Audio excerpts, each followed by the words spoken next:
Now let's wrap up this discussion of recording accounting transactions by getting into a little bit more of the details.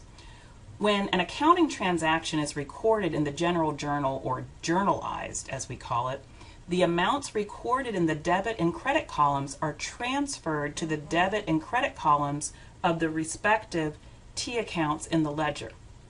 This process of copying or transferring the information from the journal to the ledger is called posting and results in up-to-date account balances. So companies look to the ledger for balances in their accounts, as we talked about in the last video.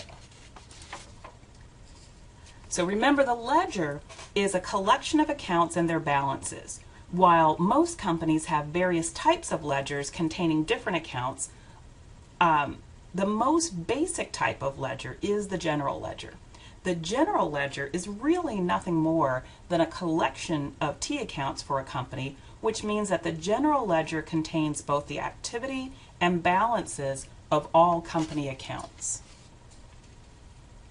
So notice that all the amounts from the general journal have been posted to the respective ledger accounts. This is typically accomplished through 4 steps. So first, you must determine the accounts affected and how are they affected. Second, you determine the debit and the credit entries that are required. Third, you actually record the journal entry. And then fourth, you transfer the information to the ledger. So this process of copying or transferring the information from the journal to the ledger is called posting. So the shaded areas with the circle amounts in the ledger accounts contain the activity in each account, with the account balance double underlined.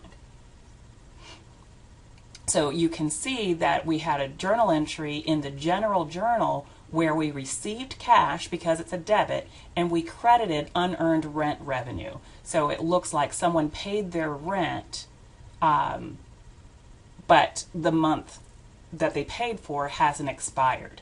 So in our ledger, we're showing a debit to cash of $13.50, and that's actually the balance in cash because we only have these 2 entries.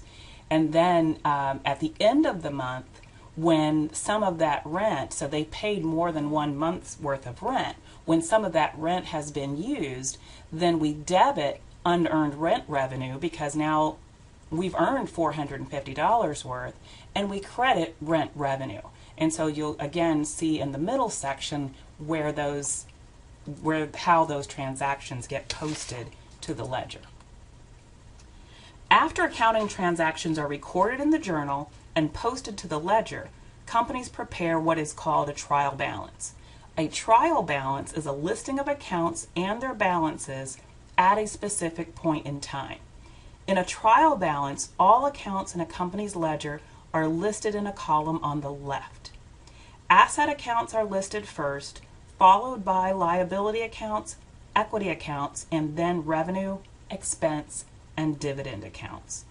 Each account's balance from the ledger is listed in the appropriate debit or credit column.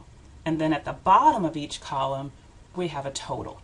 And when you're looking at that total, the total of the debits has to equal the total of the credits. If it doesn't, then you've got an error somewhere in your recording process.